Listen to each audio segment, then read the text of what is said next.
All right, here we are, episode number 95 of the Cozy Corner of Cinema, being recorded on Friday, January 19th, 2024 at 11:28 a.m.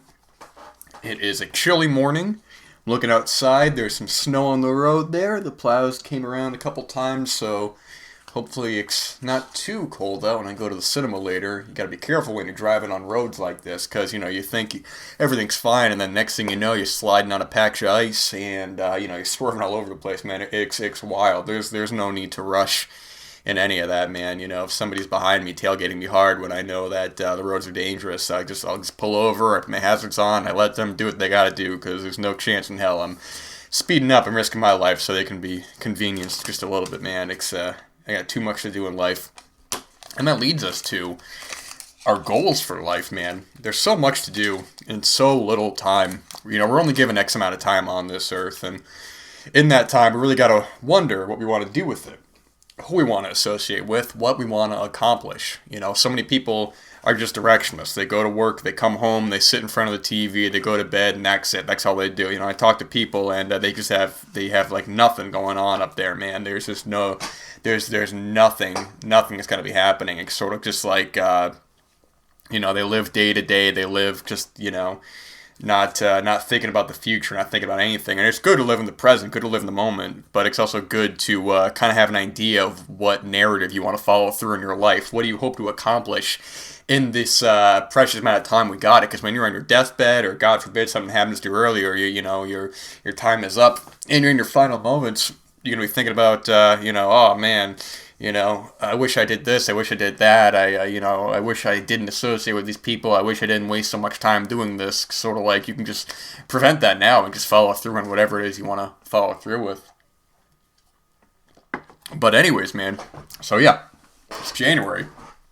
Perfect outlook for 2024 is getting the job done, getting the work done, following through on your artistic and creative endeavors. If you're talking about, hey, I want to, learn an instrument. I want to learn a new language. I want to, learn this skill. I want to do this. I want to do that. Well, brother, don't be waiting, because people are talking about beginning of 2023. Oh, I want to learn this. And then, it becomes January 2024, and they're like, I'm going to do it this year. And then next thing you know, it's 2025, 26, 27, 28, 29. If you even live that long, man, nothing's guaranteed. So you got to be you got to be at the forefront of your life. You got to get rid of all this kind of nonsense that's bringing you down. If you're like, you want to stay in and get your work done, and someone's like, hey man, let's go to the pub and let's just drink a bunch of beer, and it's like, hey, if that's what you want to do, then God bless you, man. You got to be living your life the way you want to live it. But I ain't part of any of that, man. It's sort of just like I went at the end of the night.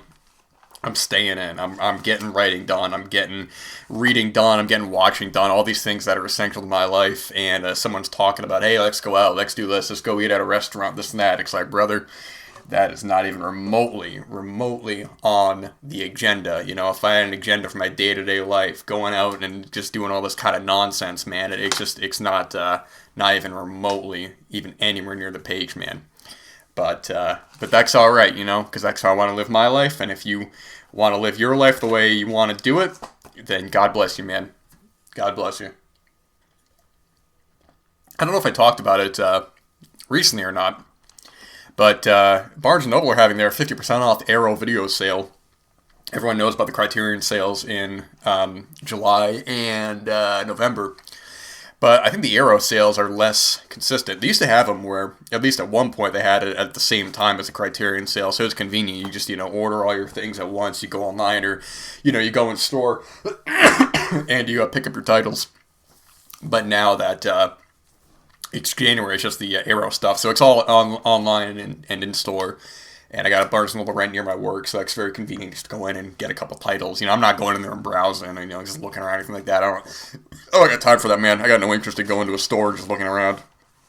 Unless I absolutely need to. If I'm going to the grocery store, I need to get meat. I'm not going to, you can't buy that online. If I need to get, you can, but I'm saying if I'm making food that night, I ain't that's essential, man. I got to go to the store for that, but... grabbed a couple titles there. I grabbed the 4K of the Warriors, Walter Hill's film. It's been many years since I've seen that.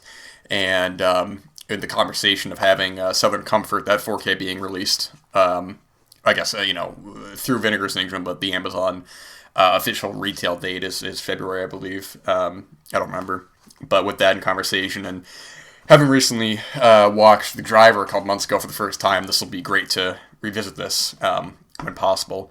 I also grabbed Fighting Back, which is one that an acquaintance talked very highly of, so I'm very curious about that. An acquaintance's opinion I trust. He turned me on to the film Toys Are Not for Children, which has just been one of my favorite, really become one of my favorite films. I think it's just a really excellent psychological drama that's kind of marketed it as something sleazier and more exploitive, especially, it's being put up by, it was originally put up by Something Weird Video, and they put out a certain kind of film. They're really great. R.I.P. to that main guy who ran Something Weird. I apologize, I don't remember his name, but he passed a couple years ago. But they're just great film historians who are just restoring a lot of these kind of cheapy sort of films that may or may not have gotten the proper restoration they deserve. But they put out that film, and that's just one of my favorite things I've watched the past decade or so. I think it's just such a terrific film that it still has not gotten kind of the attention that I think it really should have. So hey, that's Arrow Video right there. So there you go. You can pick up that one.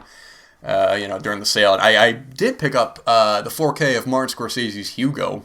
It was funny because I upgraded that for my Blu-ray, but the Blu-ray was still sealed because I keep those sealed until I actually go to watch it, because I don't want to. What am I going to do? I'm going to look at it, I'm going to open it up and go, there's the disc, and actually there's the booklet, and put it away. It's sort of like, I was having a disagreement with that somebody recently. We were joking around. He was saying, like, what if the disc ain't in there? It's like, well, I haven't had that problem yet, so when the day comes, I'll deal with that when I get to that. But no, I like keep them sealed on the shelf, so it also helps me, gives me a good idea of what I still need to watch, at least from just a general kind of.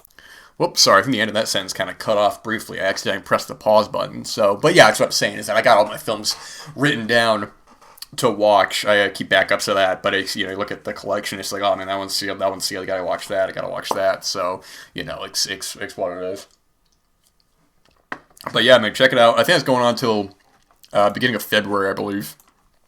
I'll look at it. The website Barnes & Noble doesn't work on my laptop for some reason. It says that it's I don't know what it is. It might not work here. Oh, look at that. It did work. That's cool. Before, it was giving me issues. But February something. Does not say. Yeah, I don't see it. That's all right, though. But yeah, plenty of solid titles there.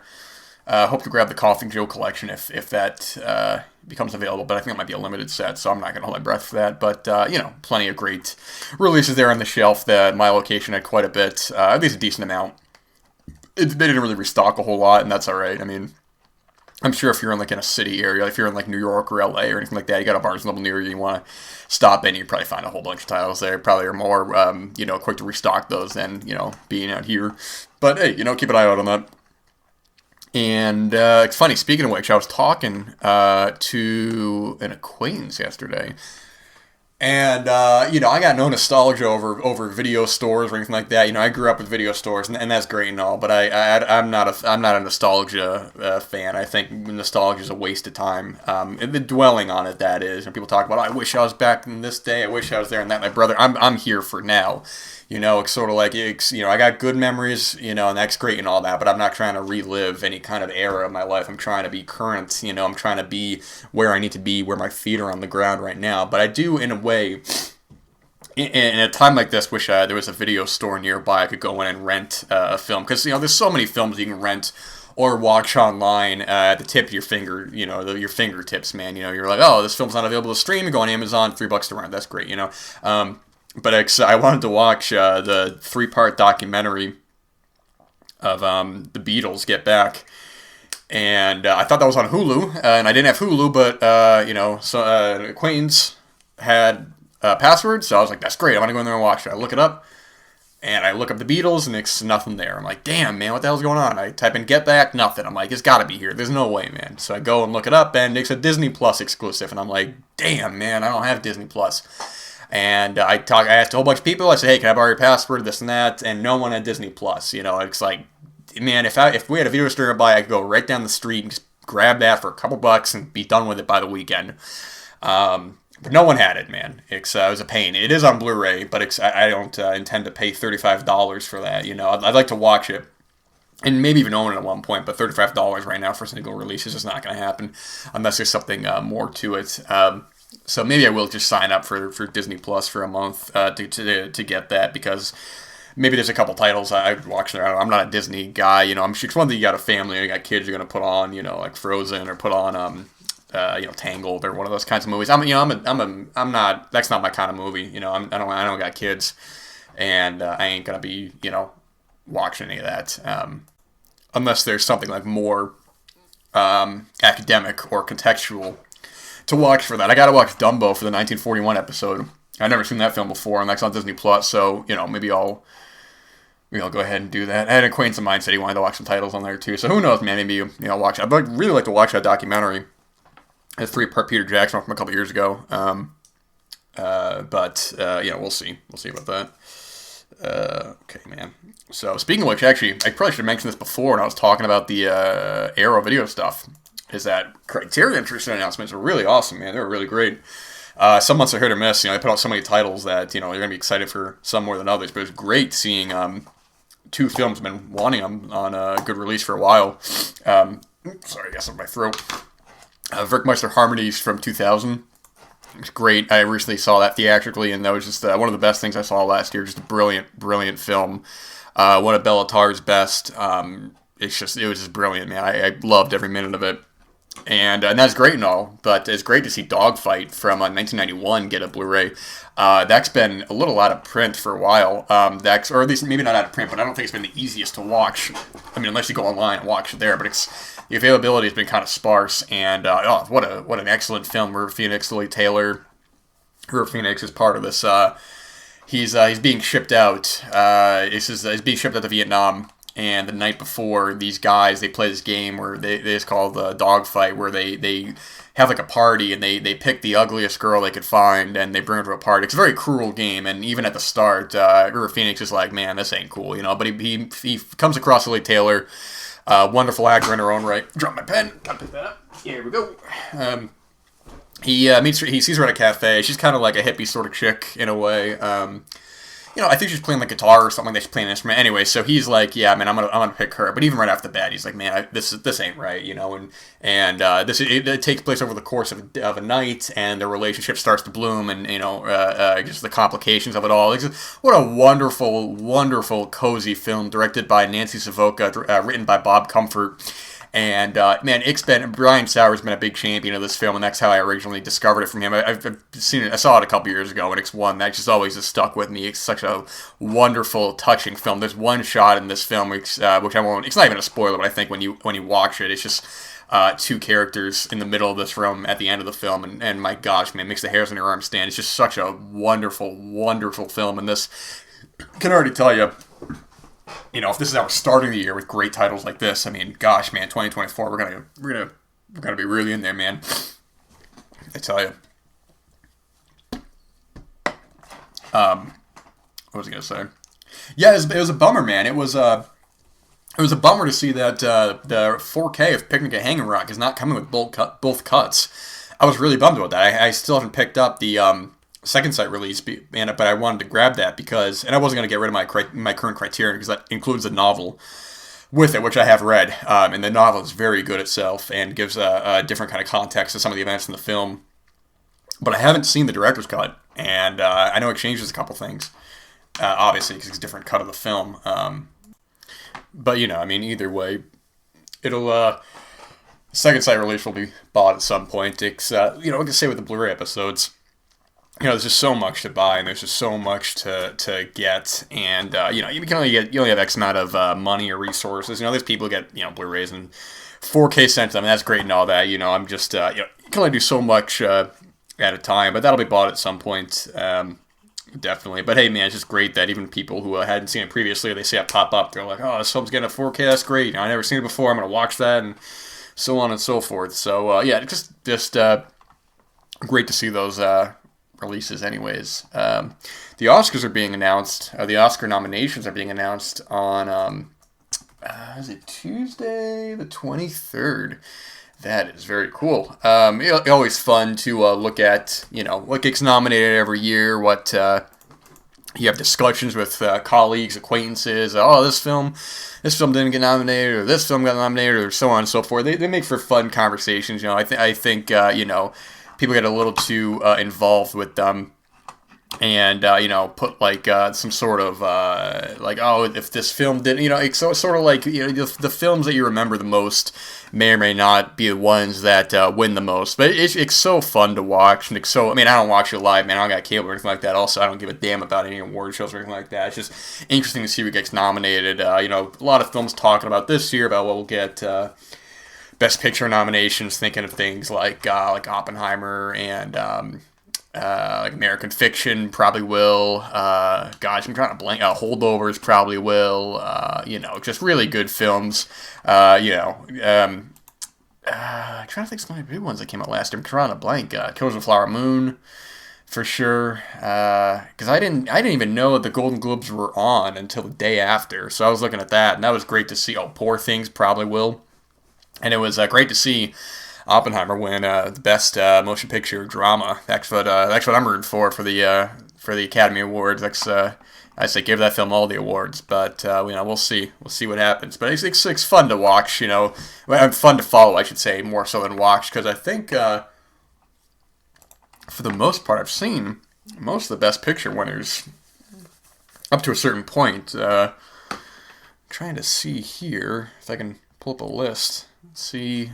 Because the thing is, my knowledge of Oscar nominations and wins and all that it's so bad, man. I used to attend trivia with some acquaintances of many years ago, and anytime there was an Oscar question, they'd have like different categories, like sports or movies or anything like that. And anytime there was like any kind of Oscar questions, I was 7 times out of 10, I would be like, I could not tell you, man. I'm so bad. Even if I'm looking at this list here and I already have forgotten what films got nominated when, man. I'm trying to think. So let's see. Yeah, Everything Ever All at Once. I saw that. And then Coda. I saw that. Nomadland. I saw that. Parasite. I saw that. Green Book. I saw that. Shape of Water. I saw that. Moonlight. I saw that. Spotlight. I did not see. Birdman. I saw. Forgot they even won Best Picture. Wow, it was a great film. 12 Years a Slave I saw. Argo I saw. The Artist I saw. The King's Speech I saw. The Hurt Locker I saw. Slumdog Millionaire. No Country for Old Men. The Departed I saw. Crash I have not seen. $1 Million Baby. Lord of the Rings. Return of the King I've seen. I've not seen Chicago. I've not seen A Beautiful Mind. I've seen Gladiator. It's go on and on and on. I've seen most of these films, actually. I'm looking here. Yeah. Kramer vs. Kramer, Deer Hunter, Annie Hall, Rocky, One Flew Over the Cuckoo's Nest, Godfather Part 2, The Sting, The Godfather, French Connection, and Patton. That's a great decade of Best Picture winners. Look at that, man. Holy moly. Wow, that's very cool. So yeah, it'll be fun. We'll talk about it next week. I like to go through and talk about some of the films that are worth watching. Last year was actually pretty cool, man, because I think I liked all of the films that got nominated. Yeah, the only one I didn't see was Avatar: The Way of the Water. But the rest, yeah, I think I like all these films, man. Just to some more than others, clearly. But my money was on Banshees of Inisherin or All Quiet on the Western Front. Those were the 2 out of these 10 that I really got the most out of. But Everything Ever All at Once was also an enjoyable film as well. Lots of creativity there, lots of fun. Very good stuff, man. All right, so we're gonna scale it back down to, let's make a note here so I don't come back here next week and wonder, did I talk about that? Did I not talk about that? Gotta be organized. You gotta put it all together. Okay, I got that. Okay. So we'll talk about a couple of films here with the time allotted to me. We'll talk about, first up, from 1986. I want to pull up some information here so I don't stumble over myself. We got Dead Man's Letters from 1986. This is a Russian film in good company with the other nuclear films of the 80s. Films about nuclear Armageddon and what happens afterwards. Who survives? What's left of them? Not to quote the Texas Chainsaw Massacre. But the films that are always kind of circled in the conversation. You think of Threads, you think of When the Wind Blows, you think of The Day After, you think of The War Game, you think of Testament, which that is wild that Testament does not have a Blu-ray. I would love, man, talking about Criterion, that would be a great Criterion, man. That was one of my favorite discoveries of last year. Just a haunting and brilliant film. I think I like that about as much as I like Threads. Different kinds of films for sure. Threads is more about the mood, whereas Testament is more about the characters. And this film, Dead Man's Letters, is a bit of a combination of both when I really think about it. This is directed by filmmaker Konstantin Lopachensky. I'm not very good with Russian names. Of all the languages, I think Russian is probably my least that I can pronounce. But he's a filmmaker who's directed a handful of films, still making films. Actually just had a film out in 2019 called Through the Black Glass, but I am not familiar, or at least I have not seen his films. I think I'm familiar with Visitor of a Museum from 1989, which was his follow-up to Dead Man's Letters. But he's also done films like Russian Symphony from 1994, Konets Veka from 2001, The Ugly Swans from 2006, and Roll, R-O-L, from 2013. This is a wonderful film, and it's quite a strange adjective to use for this kind of film, because when I say wonderful, I mean it's a downbeat film. You're following this group of intellectuals, sort of philosophers who are, after a bomb is dropped, they're living underground. And in this dirty, real grimy sort of setting, there's the people are covered with dirt, man. There's just there's not a lot of food down there. Everything's kind of ragged and all that. We follow this main guy, this actor, Professor Larson, played by Roland Bykov, who was in Andrei Rublev from Andrei Tarkovsky, but I don't remember him in that film. I've only ever seen Andrei Rublev once, so my memory is not the best of that. So perhaps if I saw a picture, I'd be able to identify it more. But what I say about it being about the characters and the mood as well is that we do follow him. He is writing letters to his son, who may or may not still be alive.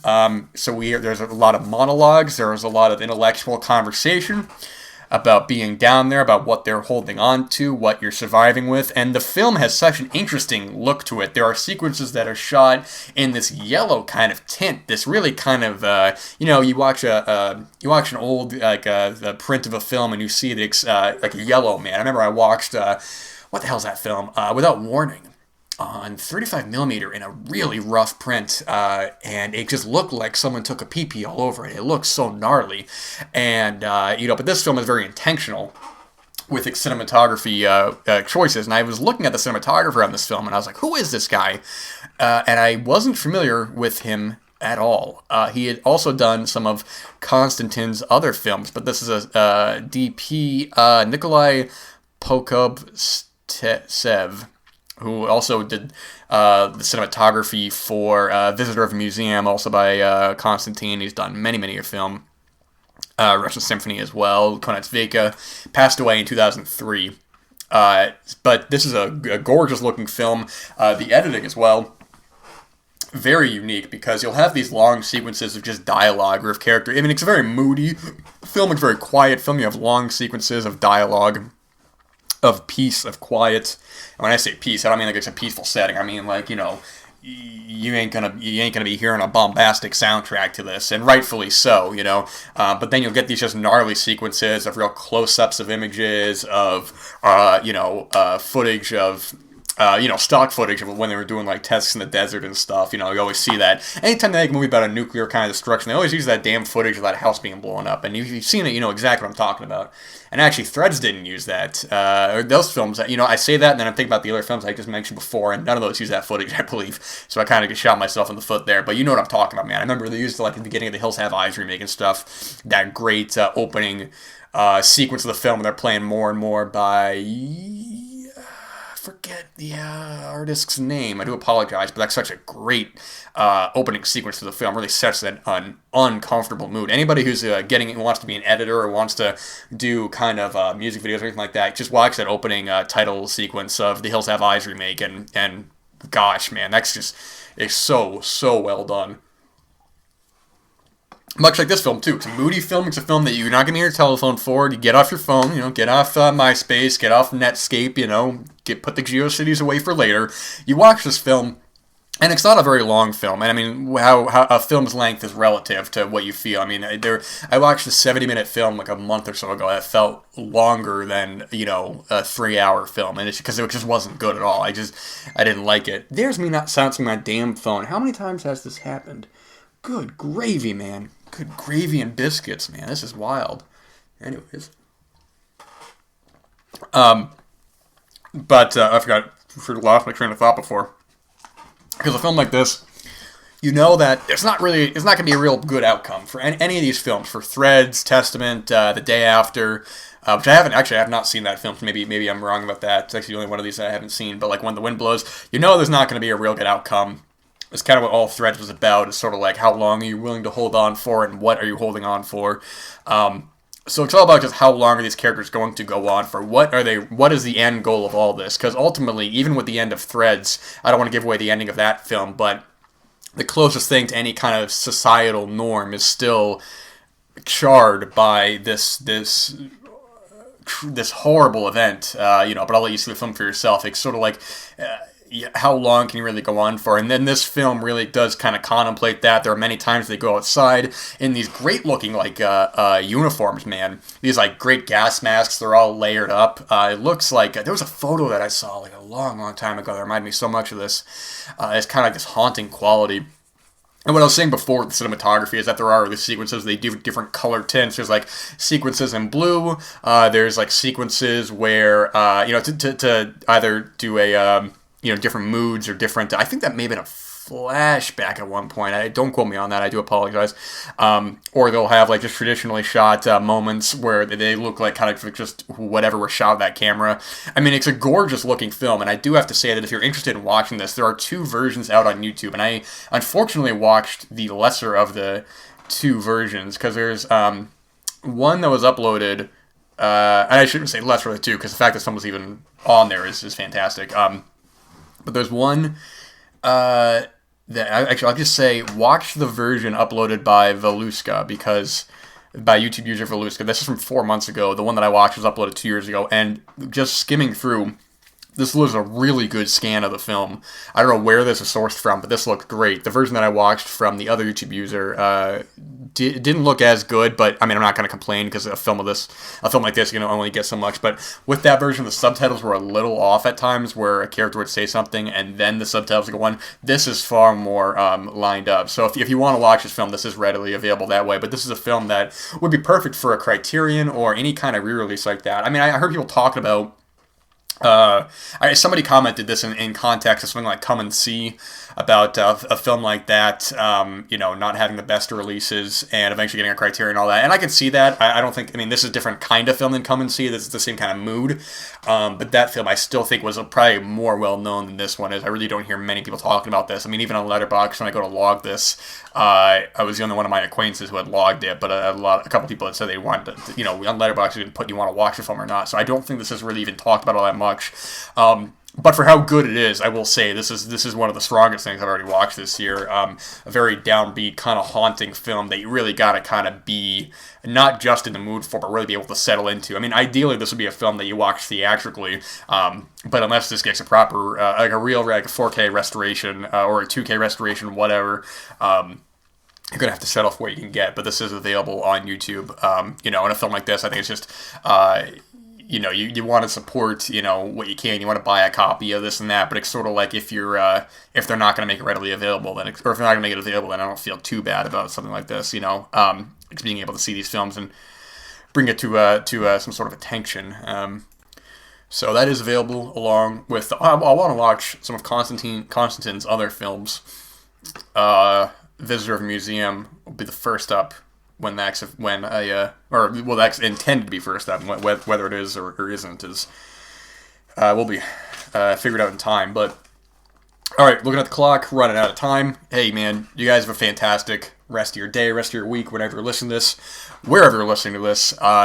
Gosh, man, make the most of your life, make the most of your choices, work on your artistic and creative endeavors, man, because you don't want to throw this life away. It ain't worth it, man. We all go through daily stresses or anxieties, or maybe you're nervous about this or that, but hey man, all that pain, all that aching, that's all temporary. You gotta live for you, man. It's all gonna work out. You just gotta believe in yourself, man. You gotta really believe you're gonna, put in the effort, put in the hard work, and make the life that you want to live, man. So hey, thanks guys for listening.